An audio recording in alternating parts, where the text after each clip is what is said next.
How how Bruce dropping off became the most hated streamer? Boy, it's like Batman. So over the years, BruceDropEmOff has become one of the biggest streamers in the world, and over the years, thousands of people have grown to love him, and at one point, he was many people's favorite streamer. But within the past 2 years, it seems like all of that love that BruceDropEmOff was once receiving is now turning into a form of hate. But why and how exactly does BruceDropEmOff manage to get all of this hate on the internet? Well, that's probably what you're here to figure out. So if you're new to the channel, don't forget to hit that subscribe button to join the Trap House with the biggest trapper. And while you're at it, don't forget to click that very first link down below in my description to join my Discord server and become an official member of the community. Now, with all of that being said, let's get into how BruceDropEmOff became the most hated streamer on the internet. Okay, so if you've been watching Bruce at all over the years, then you know that him speaking his mind is nothing new to BruceDropEmOff at all. In fact, BruceDropEmOff's rise to becoming one of the biggest streamers literally all started about 8 years ago when he was in his room just roasting other big streamers within the community. I don't fuck with you, bro. I don't. I'm sorry.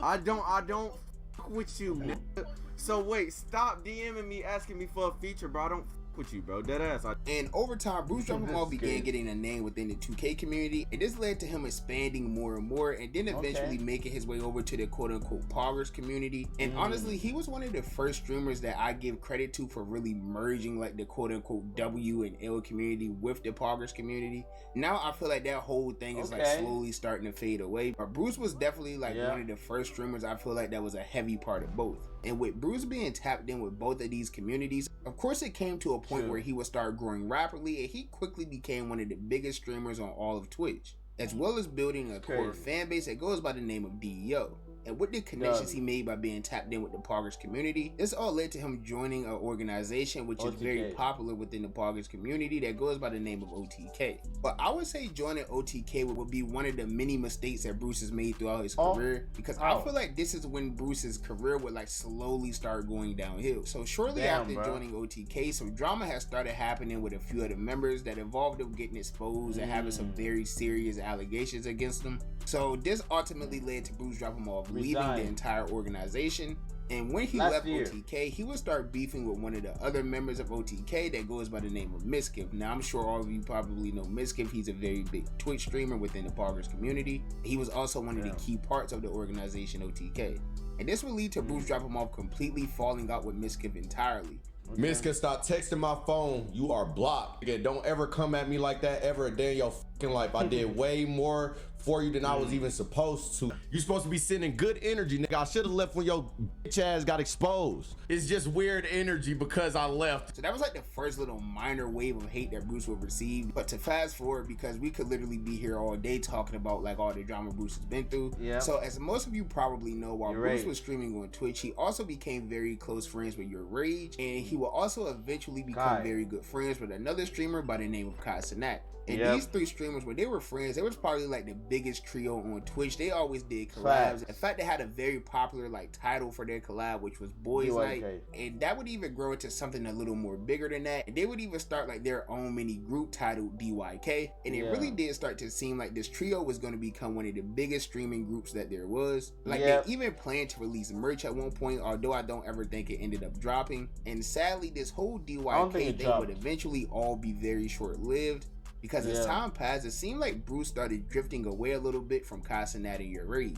For a period of time, fans wanted to know where the DYK streams were at. Why weren't we getting any more Boys Night streams? What was going on with the three? Were they still friends? And no one would really know what was going on with the whole DYK thing all the way up until October 12th, 2023. And this day would end up being one of the worst moments of BruceDropEmOff's entire streaming career, because one of his moderators at the time would end up leaking BruceDropEmOff's messages from a Twitter group chat, and the messages that he leaked were pretty bad. These messages consisted of BruceDropEmOff just talking bad about his current friends at the time, Your Rage and Kai Cenat, and also streamers like Aiden Rawls and Speed. And he was even talking about Lil Yachty, who was also one of his good friends at the time as well. And honestly, most of these messages really stemmed from BruceDropEmOff feeling like these streamers were stealing his content ideas. Like one of the screenshots was him talking to Your Rage about a potential trip to Japan, but Your Rage told him that he couldn't make it due to being busy. And shortly after having this conversation with Rage about going to Japan, Kai and Speed would announce that they were planning to go to Japan for an episode of their show that they were doing like on Rumble. 3,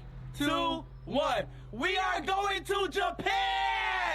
And the dates that they just so happened to go to Japan was also the time that BruceDropEmOff was planning to go to Japan with your Rage. So this was lead to Bruce basically saying that he felt like Rage was the one that told Kai about it, and they ultimately stole his idea. And he will also feel away because he started playing CSGO on stream, like doing case openings and things like that. And then Kai would eventually follow up by playing CSGO. It's really just a lot that went on with that entire situation. But like that whole thing is really taking old now. But this would basically be the end of BruceDropEmOff's friendship with your Rage and Kai Cenat. You need to go to therapy if that's how you feeling, bro. You need to do that, bro. Because I don't respect that at all, bro.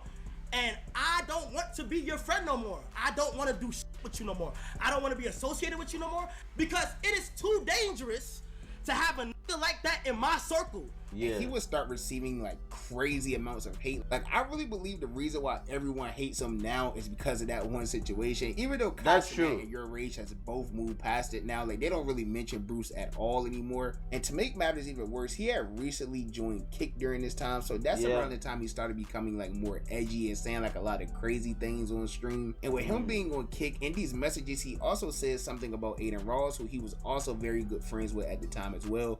They was doing a lot of content together because they were both on Kick. It seemed like they were really good friends, at least on camera. So this would lead to him getting even more hate from Aiden's community. And you know, once them AR loyals hate you, it's like bad forever. Like they're gonna start doing everything they can to make your life like terrible, bro. So with all of this hate that Bruce started receiving while he was on Kick, this would all end up leading to his viewership dropping massively. Now, people could have their own reasons as to why they think his viewership dropped. You could say it's because of the hate. You could say it's because he's on Kick and Kick is a dead platform. Or you could just run with this narrative that he quote unquote fell off. But his Kick contract would eventually come to an end and he switched back to Twitch. His numbers would end up skyrocketing once again. And he will also manage to gain over 13,000 subscribers in just his first 2 weeks of being back on Twitch. So whether you hate him and say he fell off or whatever the case may be, clearly that wasn't the case when he first came back. But he would end up getting it even more drama. Of course, it's Bruce. Of course, he ends up in drama. He's going to crash out. Drama the case may be, right? So when he originally came back to Twitch, he was talking about all the problems that he had on Kick.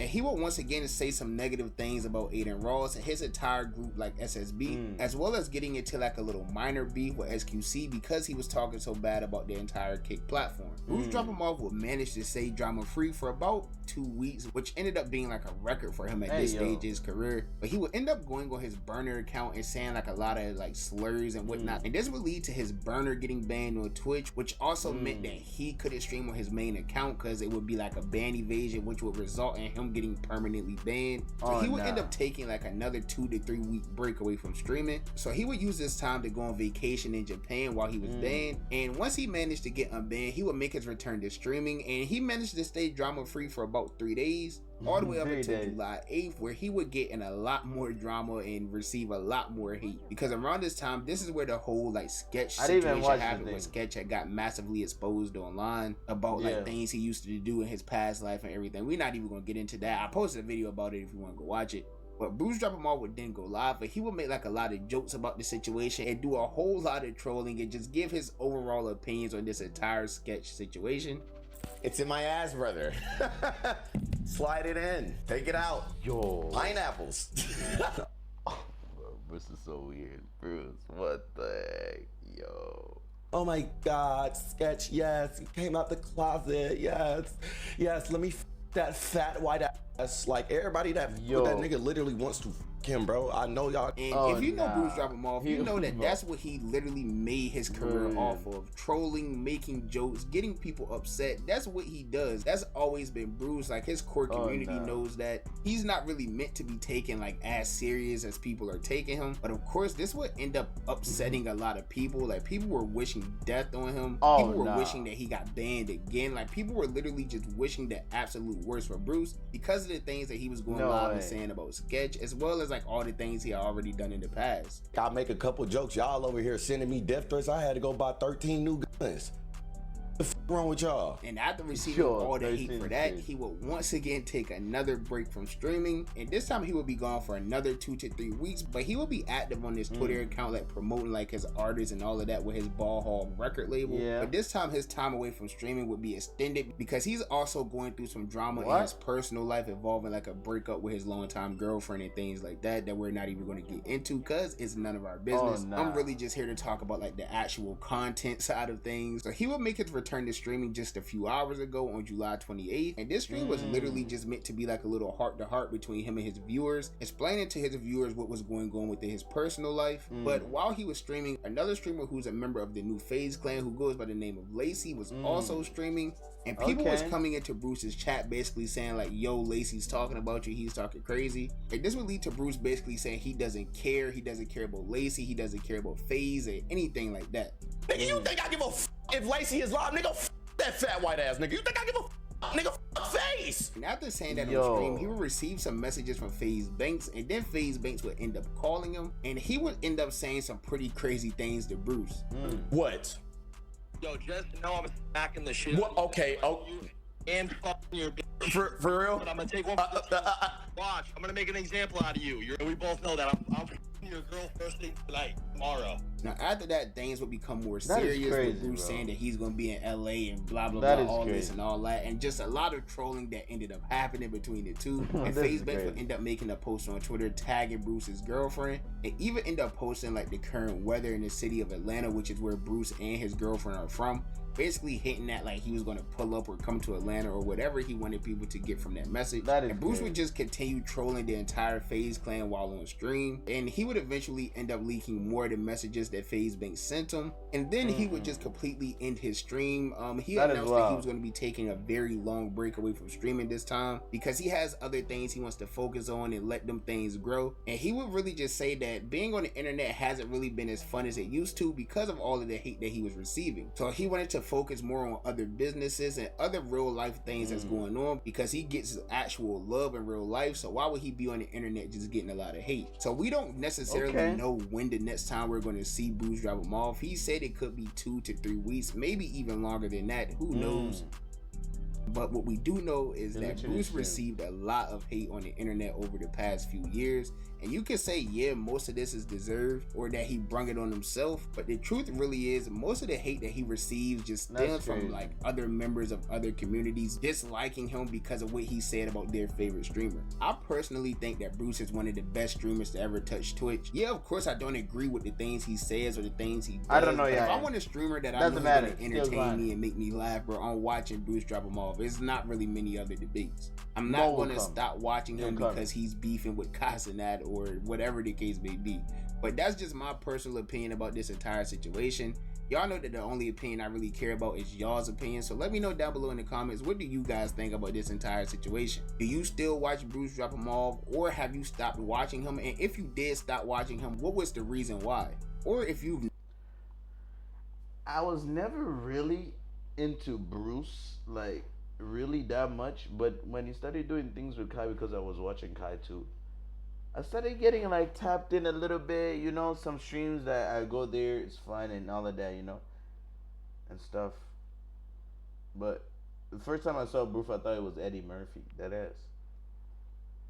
But never watched him at all, just comment below and just tell me what you think of the video. And while you're at it, if you're new, don't forget to hit that subscribe button to join me on my journey to 3,000 subscribers. We're actually almost there, which is crazy to say. Like, we've been getting a lot of support. And if you enjoyed this video, be sure to give me a thumbs up. If you didn't enjoy it, be sure to give me a thumbs down. Any feedback is good feedback. Yo, it's crazy, bro. Wishing for dislikes. But W though, W vid. Hello, Bruce.